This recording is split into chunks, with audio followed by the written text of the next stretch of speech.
Toujours dans cette démarche de foi, avec le personnel de l'ODEC en récollection à Popenguine, nous venons partager avec vous quelques parties de la messe. Restez connectés et surtout, n'oubliez pas de vous abonner.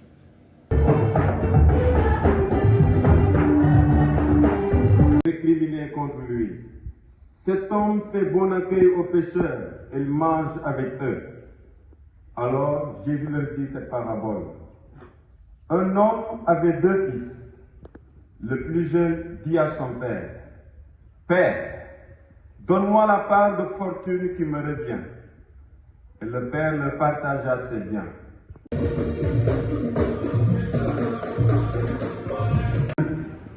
Je nous invite avant tout à lever les yeux vers notre mère, notre maman Marie, qui est, selon les pères du Concile Vatican II, un signe d'espérance et de consolation pour tous les fidèles.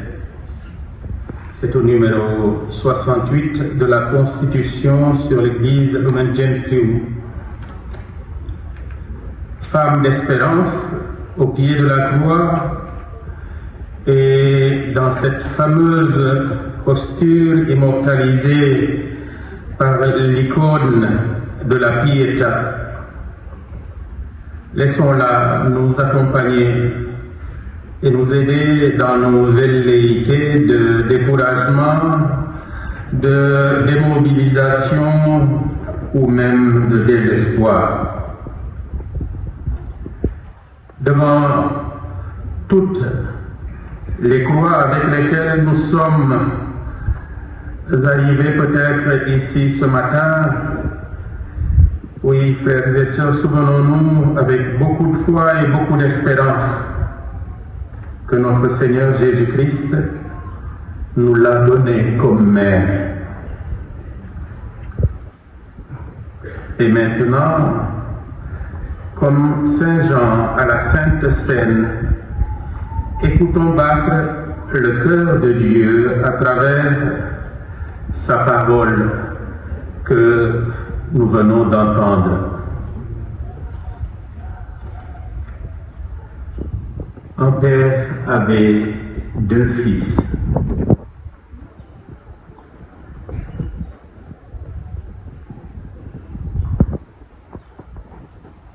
Le cadet, qualifié de prodigue, s'en est allé avec sa part d'héritage. Mais le rêve a vite tourné en cauchemar et il est rentré en lui-même. Il est rentré dans sa maison intérieure avant de rentrer à la maison de son père. C'est là qu'a commencé la sagesse qui va le sauver, même si c'est grâce au creux de son ventre. D'ailleurs, surtout, ne le prenons pas pour modèle dans son acte de contrition. Je ne mérite plus, dit-il. Dieu ne ferait pas avec nous autres en fonction du ou des mérites. Et l'aîné de la parabole l'aura appris d'ailleurs à ses dépens. C'est notre misère, c'est notre faim ou notre...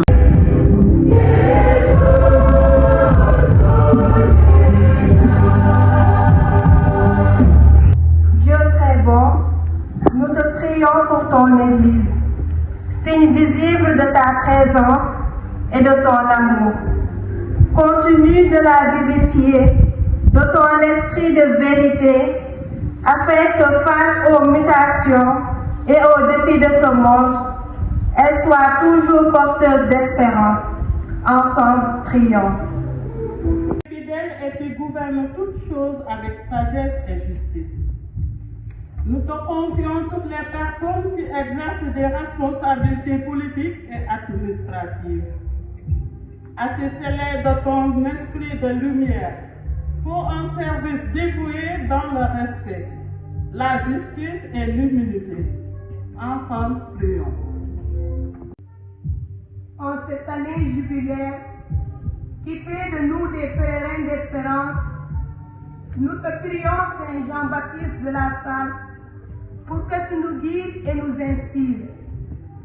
Aide-nous à être des bons enseignants, patients, gentils et compréhensifs, comme tu l'as été, afin d'inspirer nos élèves à apprendre et à grandir en âge et en sagesse.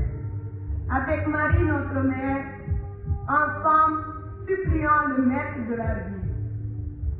Dieu d'amour, ta tendresse est sans mesure et ta miséricorde infinie. Accorde réconfort, soutien et paix à toute personne qui souffre de pauvreté, de maladie, de discrimination et de toutes sortes d'atteintes à la dignité. Et rends-nous davantage sensibles aux besoins de nos frères, de sœurs les plus proches. Ensemble, prions. Nous te confions tous les enseignants et enseignantes ici rassemblés, afin que, guidés par l'Esprit Saint, ils aient toujours à cœur de promouvoir l'éducation humaine et chrétienne avec zèle et amour. Ensemble, prions.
Voici celui qui enlève les péchés du monde.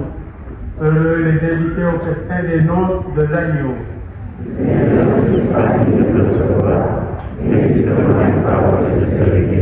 Que le corps et le sang de Christ nous fortifient, nous sanctifient et nous conduisent jusqu'à la vie éternelle.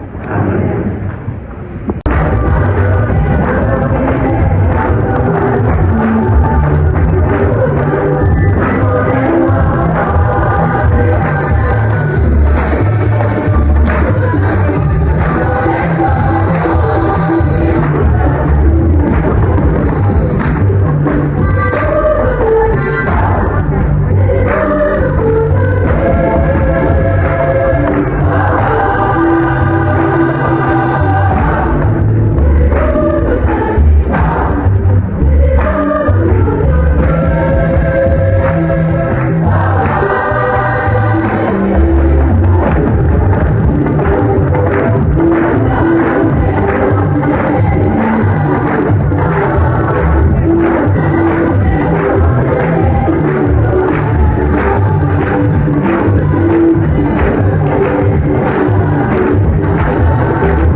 et bénisse notre pays, le Père, le Fils et le Saint-Esprit.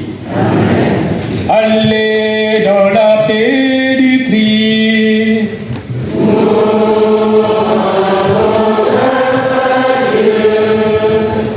Dis-moi Jésus, comment vivre le carême? Dis-moi, dis-moi, comment faire pour aimer? Merci.